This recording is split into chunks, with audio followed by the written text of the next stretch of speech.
ሰላም ሰላም እንዴት ናችሁ የሀገሬ ልጆች ሰላም ናችሁ ሆይ? በያላችሁበት ሰላማችሁ ይብዛ። ሰላም ሁኑልኝ የኔ ውዶች።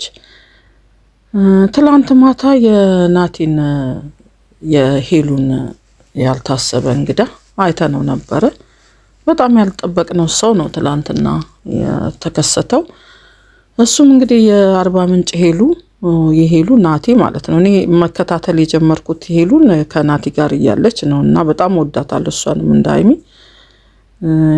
ያው ትላንት ማታ በነገራችን ላይ እና ሀይሚን በጣም ስንጠብቃቸው ነበር። እንግዲህ 2 ቀን ሆኖ እና ሀይሚ ከጠፉብን በጣም የምንወዳቸው በጣም የምንናፍቃቸው በጉጉት የምንጠብቃቸው ሀይሚና ብሩክ እንግዲህ ሰላም እንደሆኑ ነው የማስበው። ግን ያው ጠፍተውብናል። ያው ሰላም ከሆኑ ጤና ይሁኑ ባሉበት። ለማንኛውም ግን እነሱ ከሚዲያ ሲጠፉ በጣም ነው እኛም የሚደብረን። ቪዲዮ ለመስራት ብቻ አስተያየት ለመስጠት ብቻ ሳይሆን በጣም እንደ ቤተሰብ አድርገን ስለምናያቸው በጣም ነው ቅር ያለኝ በእነሱ ምክንያት። ግን ትላንትና ያልጠበቅነው ሰው ተከስቷል።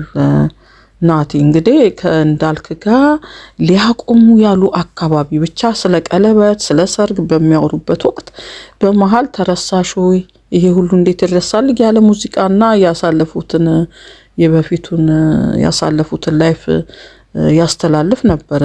እሱ ራሱ ብቅ ብሎ ያለውን ችግር አልነገረንም ነበረ።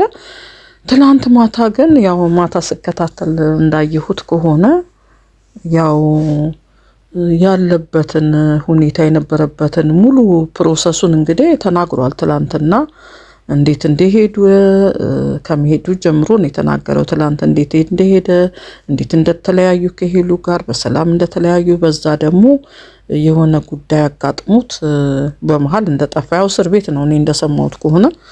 ያው እሷንም ባነጋገርኩበት ወቅት እንደሰማው እስር ቤት ነው ያለው የነበረው። እንግዲህ ያው ብዙ ነገር መግለጽ አልፈለገም። አሳዛኝ ሁኔታ ውስጥ ነበርኩ ነው ያለው።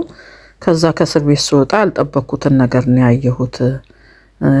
ያልገመትኩትን ያልጠበቅኩትን ነገር ገጠመኝ አለ። በሄሉ ባደረገችው ነገር በጣም እንዳዘነ ነው እየተናገረ ያለው። ግን እኔ እዚህ ላይ የምናገረው ሄሉ በጣም አፍቃሪ የዋህ በጣም ጥሩ ሴት ነች። ያው ብዙ ነገሮችን ሀዘኖችን አሳልፋለች እሱ ከሄደ ጀምሮ። እንግዲህ እሱ ያለፈውን እንዴት እንዳልተመለከተና ይሄኛውን እንዴት እንዳየን እንጃ። እንግዲህ ሲደርስ ያየው አሁን ከእንዳልክ ጋር እየሰራችው ያለውን ነገር ይመስለኛል ያየው። ግን ከእንዳልክ ጋር ከመጀመሪያው በፊት ብዙ በሱ ተጎርታ ብዙ ነገሮች አሳልፋለች። ይታይ ነበር ቪዲዮ እንግዲህ አላቀም በተለያየ ነገሮችን አሳልፋለች። በጣም ናቲ ናፈቀኝ ብላ ስታለቅስ አይቻለሁኝ። እንግዲህ በዚህ አጋጣሚ እኮ ከእንዳልክ ጋር ጓደኝነት ጀመሩ። እንግዲህ ሌላ ውስጡንም ባናቀው ሁለቱም የተለያየ ነገር ነው የሚናገሩት።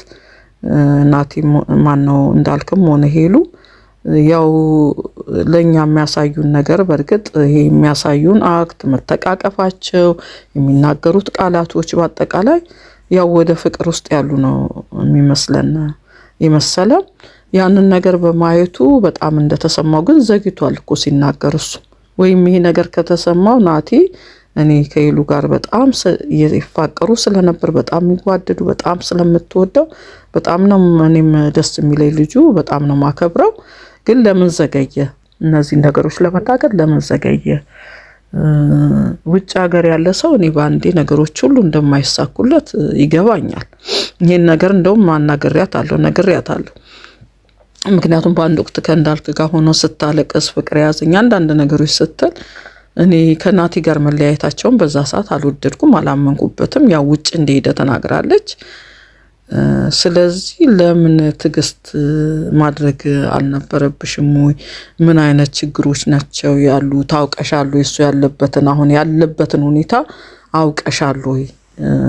ምክንያቱም አሁን ውጭ ሀገር ሲባል ሁሉ ነገር አልጋ በአልጋ የሚመስላቸው ሰዎች አሉ። ሁሉ ነገር የተስተካከለ ኢቭን እሱ አሁን እስር ቤት ነበር አይደል? የተለያየ ነገሮች ገጥሞት ነበርና ሁሉ ነገር የተስተካከለ አይደለም። መታወቂያ ለማግኘት ለመረጋጋት አገሩን ለመልመድ ባንዲው እንደሄደ ወዲያው ባንድ ወር ውስጥ ባንድ ሳምንት ውስጥ የሚሳካ ነገር የለም። ውጭ ሀገር ብዙ ነገሮች አሉ ወይ ደርሶ ለመመለስ ካልሆነ በስተቀር ወይም አረብ ሀገር እንደዚህ ቅርብ ሀገር ካልሆነ በስተቀር እኔ ያለበትን ሀገር አሁን በርግጥ አላቅም። ግን ቢሆንም ውጭ ሀገር በአንዴ ተስተካክሎ ሁሉ ነገር ያልቃል ማለት አንችልምና በምን ሁኔታ ውስጥ እንዳለ ሳታውቅ ወደ ሌላ እርምጃ እንዳትሄድ ነገሮችን በጥሙና እንድታይ ማድረግ ነበረባት። አላውቅም ግን አሁንም ሆነም ቀረ እኔ ለሄሉ መጥፎ ነገር የለኝም። በጣም ነው የምወዳት፣ በጣም ነው የምታሳዝነኝ።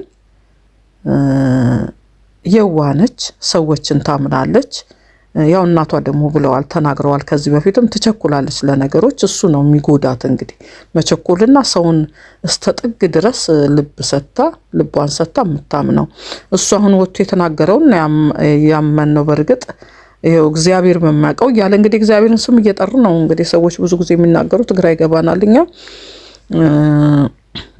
ያለበት ሁኔታ ጥሩ እንዳልነበር እሱ ልረዳው እችላለሁ ውጭ ሀገር፣ ምክንያቱም ሁሉ ነገር በአንድ የሚስተካከል ነገር የለም።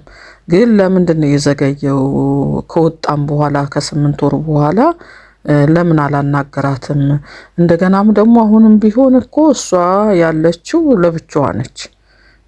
ከእንዳልክ ጋር ምንም አይነት ሁኔታ ውስጥ ሳይገቡ ነው ያቋረጡት። ምንም የጀመሩት ነገር የለም። ያው እኔ ሚዲያ ላይ ወጥተው ነው እንግዲህ ስለ ፍቅር ሲያወሩ የሰማ ነው። ግን አሁን እሱ ምንም የለኝም ነው የሚለው። ነገሩ በቃ ተለያይተዋል፣ ኦልሬዲ ተለያይተዋል አይደል? እና ቢነጋገሩና የይቅርታ ልብ ሄሉም እሱም ቢኖራቸውና መልሰው ቢገናኙ እኔ በጣም ደስ ይለኛል። ምክንያቱም ሁለቱ አንድ ላይ ባሉበት ወቅት በጣም ነው የምወዳቸው፣ በጣም ወዳቸው ስለነበር አሁንም አብረው ቢመለሱልን በጣም ደስ ይለኛል። ሄሉም ልቧ ቢራራ እኔ እስቲ ቆይ አሁን እንደውም ፈላልጌ አሁንም አናግራታለሁ። የሱንም እኮ ያለበትን ሁኔታ ብናውቅ ልናናገረው እንችላለን። ተመልሰው የሚገናኙበት መንገድ ቢፈጠር ጥሩ ነው ብዬ አስባለሁ። ምክንያቱም የድሮ ፍቅራቸውን ስናስታውስ ማለት ነው። እንደገና ተመለሱና አብራችሁ ሁኑ። ምክንያቱም እንደለመዱት ሰው የሚሆን ነገር የለም። በዛ ላይ ደግሞ ለምንድነው የተውሽኝ? በምን ምክንያት እንደተውሽኝ፣ በምን ምክንያት እንደተለወጥሽ? ምክንያቱም አንቺ ጥሩ ሴት እንደሆነች አውቃለሁ ሄሉ፣ እና ምን ለውጧት ነው? ምን አስችሏት ነው ያን ሁሉ ነገር ረስታ እንደዚህ አይነት ነገር ውስጥ የገባችው ብሎ ጥያቄ ጠይቋል። ግን ያሳለፈችውን ነገር ቢያይ አሁንም ደግሞ ያለችበትን አሁንን ያረብሽሽም ባለሽበት ነገር ምናምን ብላል። አሁን እኮ ያለችው ብቻዋን ነች፣ ከእንዳልክ ጋር አብረው አይደሉም።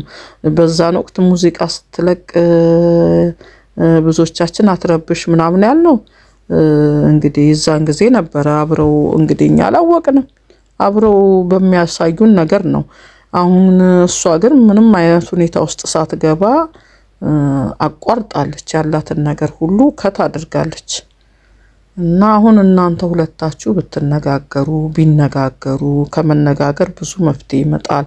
እንደገና ደግሞ የይቅርታ ልብ ቢኖራችሁ ጥሩ ነው። ይቅርታ ማድረግ ትልቅነት ነው። በይቅርታ ብዙ ነገር እናልፋለን። መልሶ ደግሞ ፍቅራችሁን ማምጣት ትችላላችሁ። ሄሉ በአንተ የሚጨክን ልብ ያላት አይመስለኝም። ምክንያቱም በጣም እንደምትወደው ሁላችንም እናውቃለን። በጣም እንደምትወደው፣ በጣም እንደምታፈቅረው እናውቃለን። ተመለሱ፣ ወደ ቦታችሁ ብትመለሱ ሁላችንም ደስ ይለናል ነው የምንለው። እንዳልክም ጋር ያላት ነገር ተቆርጧል። እንደውም ዛሬ በትንሹ ሰምቻቸዋለሁ፣ እህቶቹ ወጥተው ሚዲያ ላይ ሲናገሩ ነበረ። እኛ ሁለቱ ናቸው የሚያውቁት። እኛ ወዴትኛውም አንልም።